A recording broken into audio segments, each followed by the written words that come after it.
একজন ভাই বলেছেন জাকাতের টাকা দিয়ে বিয়ের ব্যবস্থা করে দেয়া যাবে কিনা। অনেক সুন্দর প্রশ্ন। আহ, জাকাতের টাকা দিয়ে বিয়ের ব্যবস্থা করা যাবে কিনা। আমরা জানি যে জাকাত কিছু স্পেসিফিক খাতে ব্যয় করতে হয়। আল্লাহর পবিত্র কোরআনে সূরাতুত তাওবায় বলেছেন, ইন্নামাস সাদাকাতু লিল ফুকারাই ওয়াল মাসাকিন ওয়াল আমিলিনা আলাইহা ওয়াল মুআল্লাফাতি কুলুবুহুম ওয়া ফির রিকাব ওয়াল গারিমিনা ফি সাবিলিল্লাহি ওয়া ইবনিস সাবিল ফারিদাতাম মিনাল্লাহ ওয়াল্লাহু আলিমুন হাকিম। এখানে আল্লাহ জাকাত কাদেরকে দেয়া যাবে ৮টি খাতের কথা বলেছেন। তার প্রথমটি হচ্ছে ফুকারা।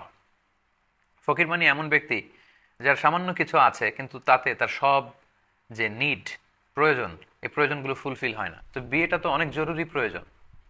আমরা জানি যে ফান্ডামেন্টাল রাইটস বা বেসিক নিডস এর মধ্যে আছে অন্ন, বস্ত্র, বাসস্থান, চিকিৎসা, শিক্ষা এবং এন্টারটেইনমেন্ট।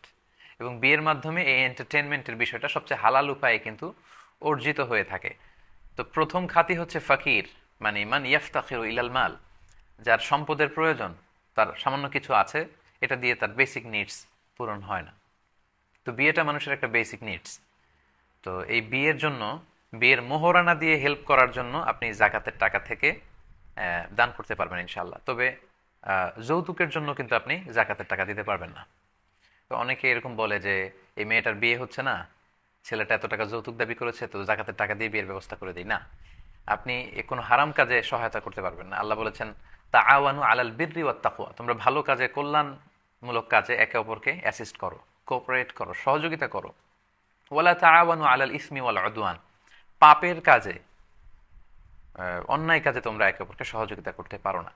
তো যৌতুক দিয়ে আপনি বিয়ের বন্দোবস্ত করবেন জাকাতের টাকা থেকে, না, এটা করতে পারবেন না। বরং আপনি মুসলিম যুবক ছেলেদেরকে বিয়ের জন্য মোহরানার টাকা দিয়ে হেল্প করে আপনি জাকাতের টাকা দিতে পারবেন ইনশাআল্লাহ।